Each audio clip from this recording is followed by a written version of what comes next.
So welcome to another board game review from theplayersaid.com. My name's Alexander. And I'm Grant. That's right. Did you say board game? Board game. Wow. So we don't do these very often. No, we don't. And we argued that this will be our worst viewed review video on the channel this year. It is very likely. And that's okay. Whenever we stray away from war games, unless it's Minden playing card cricket, most people do not watch. Did people watch that? I mean, that has a serviceable amount of okay. views. I didn't watch it. And I think it's partly because it's a joke, and also like, Sure. who the hell reviews that? Yeah. This is not a joke. No. This is a great game. So- It honestly is a really great game. We're going to talk about Hegemony. This is the extended edition. Yep. This is from a new company called Hegemonic Project Revolutionary Games. And it's designed by two gentlemen whose names I will not attempt to pronounce. However, I'm going to hold on to the camera so that you can see them. All right. I'm not gonna do it. But Well, and let's say Vangelis. I'm going to say that. I think that's pretty correct. Vangelis. Sure. That's his first name. Yes. Magellan, right? So he designed Freedom, that we really enjoyed from Phalanx. Yes. Which was a two-player siege game on the Greek. It was the Ottomans besieging. Yeah. I Athens. don't remember which city. I don't remember either. Yeah. I should know. It was a long time ago, but it was really good. He designed that. It's a very cool little game. Yes. So they teamed up for this one. And this one, it's called Lead Your Class to Victory. And it is a up to 4-player game where each player is playing a completely and totally asymmetric faction representing one of the classes. The game's divided into 4 classes, right? You've got the state, who is the government. Yeah, they're the only one who's not really a class. Right. Yeah. You've got the capitalists, you've got the working class, and you've got the middle class, but did they call it something else? No, I think they call it middle class. Middle class. But those 4 are working in somewhat semi-cooperative, symbiotic relationship and balance to run a game that's about economy, right? Economic. Yeah. So, make no mistake, this is a heavy Euro game. Very heavy Euro It will game. take you 3 hours to play. Well, it'll take you 45 minutes to set up. Potentially, it might take you longer to play if you're new as well. Yes. But I know. You hate Euro I games. bash on specifically like heavy and dry Euro games that take that long to play. I love them. I hate them. I'm always good with them. It's so boring. But this game's incredible. So Yeah.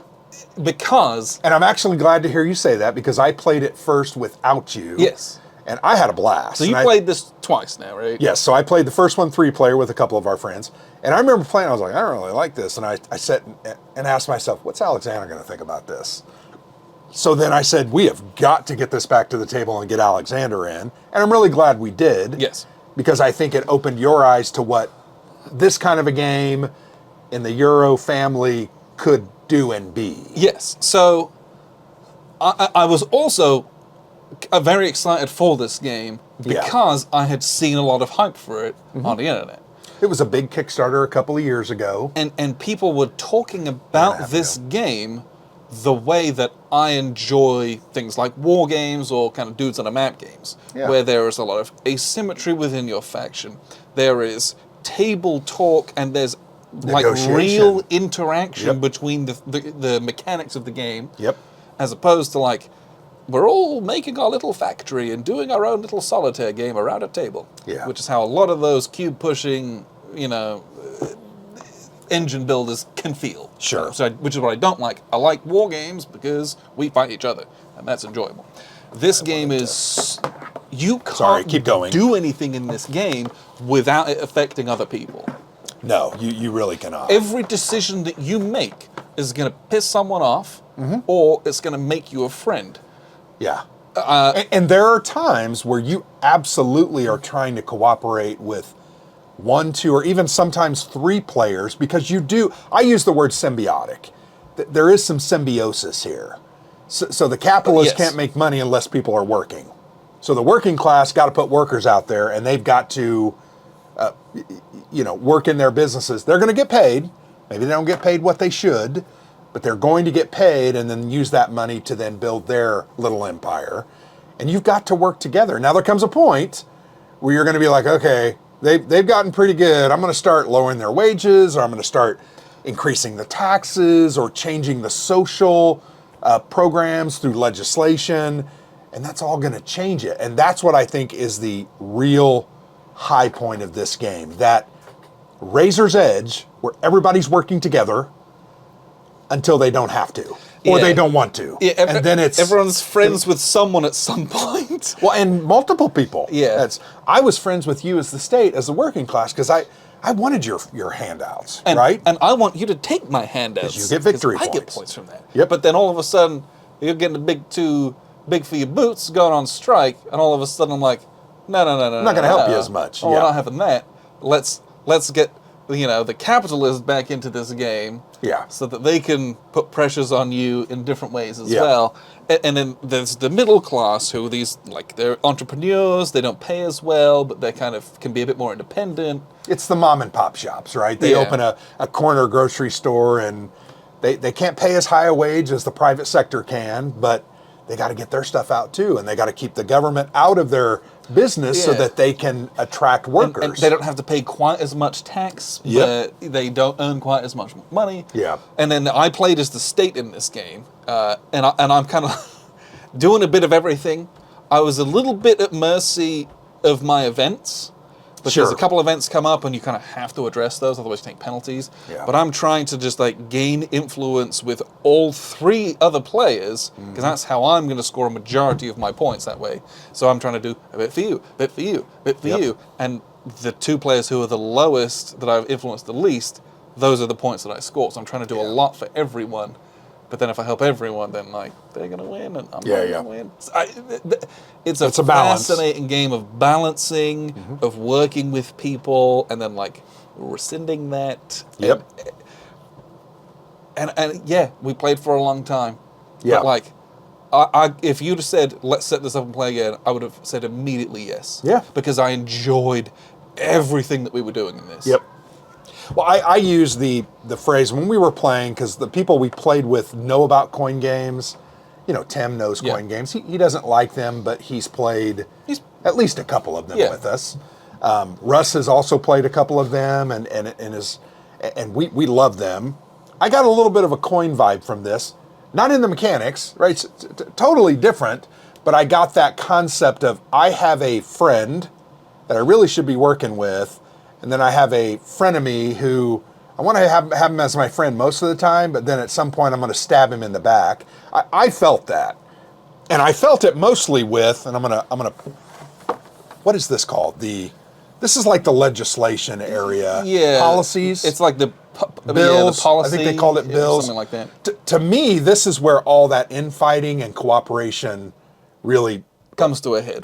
Comes to a head, because you've got things like the tax rate. And you've got down here the cost of education and healthcare and all these things. And as the working class, I want these up here on this end, but then I want wages also high so that I make money. But I want immigration to be pretty loose because I need more workers coming in. You guys don't necessarily want all those things. You want to pay less. You want to... And that's the interaction with one person on that. Sure. Then you've got the capitalist player who's no. All the tax is really, really low, and all the wage is really, really low. So I don't got to pay no one nothing. Yeah. And then the middle class player is cool, I don't mind paying a bit of tax to get reduced healthcare and education because I need all those. Yeah. But I also don't want to pay too much tax, so let's keep the full kind of income tax down. Yeah. And then there's all the public sector buildings where the capitalist is don't open any public sector buildings keep because those I want out. everyone to come to me. Yep. And the government's well, if I open public sector buildings, I'll get all that's more for me. I'm but then I got surprised- to pay more wage. It's I'm so surprised good. you didn't fight a little harder on opening more of those businesses. we did, but the capitalist player blocked them that one turn. He did. He used right at the key special moment event. when we had all agreed that we were going to pass that legislation. He really screwed us on that. Yeah, he did. So the game's engine is a deck of cards. Each player has their own asymmetric cards, and you're going to draw, I think it's, 7 of them per turn, I think. Yeah, and you're going to play 6 of them, but they have events, and some of those events are really, really, really good. But every action you take, you have to discard a card. You either take the event or you discard it to take a menu of actions. Things like apply political pressure or use healthcare or use educate. Well, those are free. But yeah, you got your main actions, and then there's also Propose free bills, actions. assign workers, sell companies, sell to the foreign markets. So it's, and I really like the card-driven mechanic and the way it's done. It doesn't use ops in any way, shape, or form, but every card is a currency. You have to discard it to do something. I also like that you have certain free actions that work well with sometimes, and you always get to take one free action, and you've got to plan it out. I loved planning out my 6 cards and thinking, okay, this is what I really got to do this turn. And then once you get into that, that's where the part you hate with Euros, you just kind of rinse and repeat. Yes, but You set up an engine, you rinse, you repeat. I felt like I played as the state. I felt like I was not doing that. Yeah, right. The capitalist player was definitely doing that. Oh, yeah. Because there is a bit more traditional. And the working class, I think, was doing that somewhat. Okay. I think the middle class is a little different. We're also vastly asymmetric, that everybody is going to play and win differently. And I think that's also the strength of this game, because it's really trying to show you the differences in these classes and what they value and how they go about it. And we're all in one of those classes, right? Yeah. And we've all been in different ones of them throughout our lives. But really like the cards, really like the way the mechanics played together. The production was off the chain. Yes. Very enjoyable. Yes, I had a blast playing this. And again, I was pretty hyped, because what people were saying online was like, this is not your traditional Euro game. Because there's so much player interaction that isn't, I took your place in a worker placement game. Sure. That's not player interaction. Don't, we're not doing that. And it was so meaty. Every choice was like, ooh, I'm going to either benefit this person or I'm going to benefit this person. Yep. How much do I want to benefit either of them? Or like, do I ditch it to do something nice for someone else? What am I going to get in return for that? Hey, let's talk about it. Sure. There was so much in it. Well, And the mechanics themselves, pretty seamless. Yeah, Like, that everything really worked worked well. I like the import-export markets as well, because you got a tariff off of goods as the state. And could you set the tariff level? So the tariff level changed based on the foreign trade. And no one really ever touched this, I felt, that much in our game. No, but that's because it's more incumbent on the capitalist player of like how much they want to tank the foreign markets. They won't get as many business deals, but then like everyone's forced to buy from them. Yeah. And so they have a balance within those mechanics of how Sure. do I want to make my money. So an example I'll give you from the game that we played together, I was the working class and I had to have enough food at the end to feed all my workers. A very Euro Yes. concept, right? I couldn't really produce food. I had a building that it's like a farm cooperative. If I had a bunch of unemployed people, I could put them to work, on a farm. But I had to play the markets. I had to buy the most amount of goods that I could from either the private markets or from the middle class or the capitalist. And I remember early in the game, it's like, you guys got to lower your prices because I can get them cheaper from here. Yeah. So they have to play that game of, okay, I'm going to lower mine a little bit, and then you're going to buy from me. And the only way to combat that is to change those prices. And there was the big discussion about the phones early in the game as well. Yes. It was a similar thing of like, why would I buy it from you when I can buy the cheap ones from the foreign market? Yep. And so then the capitalist player is like, okay, I have to drop my prices Yep. so that they buy from me. Then I have to tank the foreign market. Then I can raise the prices. Yeah. And like, so then you get into all of those like really great like social and political and like ethical questions. Yeah. Which are like, I don't know, you don't get that in a Euro game usually either. No, you don't. And so like the things that you're doing are both fascinating. Yeah. They're very interesting mechanically because they affect all these different things. Yep. But also like it's engaging. Makes you think about what you're doing. It's not, it's not growing seeds and turning them into meals to sell at a market. There's so much more to it than this. Well, and I kind of misspoke. I made that comment that, you create an engine and then you just keep feeding it and getting points or whatever. You might have some of that in this game, but things are going to change. Yes, like this is much year more to volatile. Year. These bills are going to be passed and changed. Oh, and anytime you're using influence and casting votes, that's always fun, right? Yes. So we had, actually it was known, right? A certain amount of, each person had a purple influence cubes. Which you can either buy or like earn gain from things. Yeah. And, you know, you're trying to hedge your bets because you have a certain amount of these up here that you really want to pass, and you're going to have to save your influence to make sure those work. Oh, and by the way, there's a bag that we all have cubes in, and we're going to pull out of that bag to determine these votes. Only way I can affect that is to put more of my cubes in there. And putting cubes in there is hard. Oh, it's very hard. There's some events that they put like 8 or 9 in, but keeping that bag stacked to your favor, keeping that bag stacked to your favor and the person that you know wants that as well, very key. And then keeping your influence to use as a currency. And by the way, it's a blind bid. So you're saying, how many currency are you guys bidding? And we put a hand out. I have none, you have 3. Okay, you win it. That's fun. That's good interaction.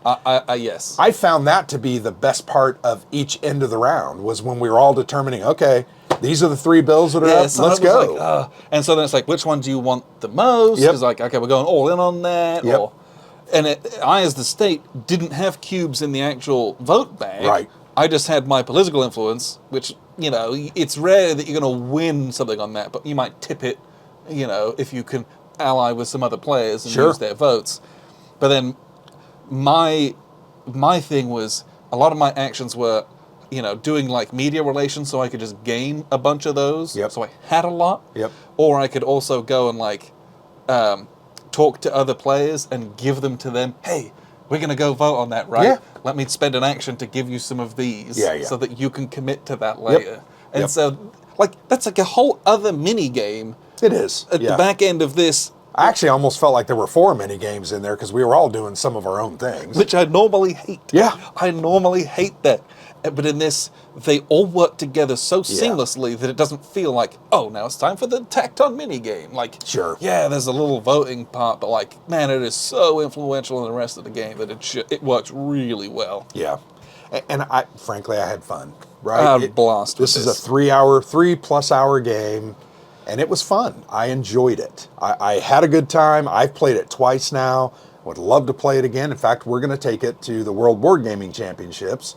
And I would love to play a 4-player game. Would definitely love to play this, yes. Not typically the type of game we play, not typically the type of game that we love, but when we find a good one, we definitely are going to play it. And that's, you know, I think a mediocre war game I can play and enjoy. Mediocre Euro, it's not going to, I'm not going to waste my time. So it has to be really good. And so, like, there's a few Euros out there that I'm like, yes, like, this is like a 10 out of 10. I'm like, I would keep that in a collection. This is one of those. Yeah. There's a few out there. I think about Weimar that we played recently. Very enjoyable. Very long. Very long. That's a 5+ hour game. I think it's 6, yeah. Yeah. But like what we were doing in that was fun. Fascinating, interesting, engaging. This is a totally different style of game. But it, you know, ticks those boxes that I'm like, I would definitely play this again. Yeah. And kind of desperately want to. Sure. I've been thinking about this like nonstop since we played it. Which is funny because I don't know that you ever think about Euro games nonstop. Nope. Almost War never. games. But I just enjoyed it so much. Yeah, and I think that should say something. The final comment I would say is this: very high production level. Yes. Very nice cards, very nice art. It all works together. It's color coded. Set up, while there's a lot of pieces, I think it's generally, it just takes 20 or 30. I think I said 40 minutes. It's more like 20 or 30. But I also have an expansion. I have some events that we haven't even touched yet. So that's another aspect. Yeah, because there are a couple of mini expansions in there that add there's at least bits and pieces 2 or 3. We kind of stayed with the base game. But bravo, Varnavis and Vangelis, I think you guys did a hell of a job on this game. Who was the artist? Do you know? Oh, I don't know. Because I really, really, really liked the front cover. Which is such a weird thing to kind of focus on. But I just felt that it was very evocative, where you have this kind of domineering state house, and then all of this kind of crowd of people with all sorts of banners, and then there's a little politician, and he's but is he a union guy giving a speech? And like the way that the light shines down, and then there's this like really like glum looking guy at the front. It's just a Jakob Skop. Skop. Like I don't know. I just felt like there's so much light and dark and interaction between all the different factions that the game presents. I thought they did a really good job of displaying that in the artwork as well. Because you know, this is all symbols and stuff. Well, and I felt like the front cover was really neat. Yeah, and like I said, I think thematically it all works well. I think graphically it all connects and works well. It's color coded. I really liked it and had a good time with it. Enjoyed it. Would love to play it again. Yeah. And yeah, this is one that I'm going to keep in my collection as well. And I only have maybe a couple dozen Euro games, and we don't play most of them, but there are some that I'm like, I love that game. This is one of those that I really, really enjoy. Difference between 3 and 4 players. Yeah, so the difference between in our game, because we had the state be the bot, for lack of and they had some rote, decided actions that they did, much less interactive with the 3 of us than you were. I was very surprised when you started like throwing stuff in my, I'm like, you started throwing stuff in the workers' party area benefits, and I'm like, ooh, that's kind of neat. We didn't have that in the, so that really kind of closed the loop and made it, I thought, work better, but I still enjoyed it 3-player. Yes, good at 3. Yep. Good at 4. Haven't played any other player count. It does have solo bots. It does. And indeed it has bots for like any count of player as well. Well, and I think it has bots for each of the different factions. So you could play 2-player with 2 bots going for the whatever, the capitalist. I think the only thing you can't do is you can't play as the state against 3 bots. Okay, maybe not. I felt like there was Like something a about that. But like, yeah, you always are one of the classes, I think. Got it. But yeah, but like, if you've got 2, you can play with 2 bots or 1 bot. Sure. If you're 1 player, you can play with 3 bots. There are even historical events that I have that we haven't factored in. I talked about the events, but they're historical. Very interesting. Very interesting game. Really liked it. Yes. I enjoyed this a lot. Hegemony from a Hegemonic project. Please check this out. It's really, really, really good. Yep. And very enjoyable, especially if you're kind of into Euro games, you like Euro games. You may well have already played it, but it was very, very good. This one also felt a lot more like historical games that we play, only because it deals with a subject that we're all intertwined with, right? The economy. This is a supremely political game. Agreed. And I think a lot of the war games we play, like you said, have at least some aspect of politics to them. Yeah. You know, whether that's, you know, a thesis of the game, or like it's the different cards in a coin game, or the factions even. And so it's not just like, it's not Farming Simulator. Yeah. Right? Like, this gives you something that you know something about, or at least is somewhat engaged about, and that might mean something to you. Yeah. So yeah. Hegemony, check this out if this is something interesting, but appreciate you very much for tuning in. I've been Alexander of theplayersaid.com. And I'm Grant.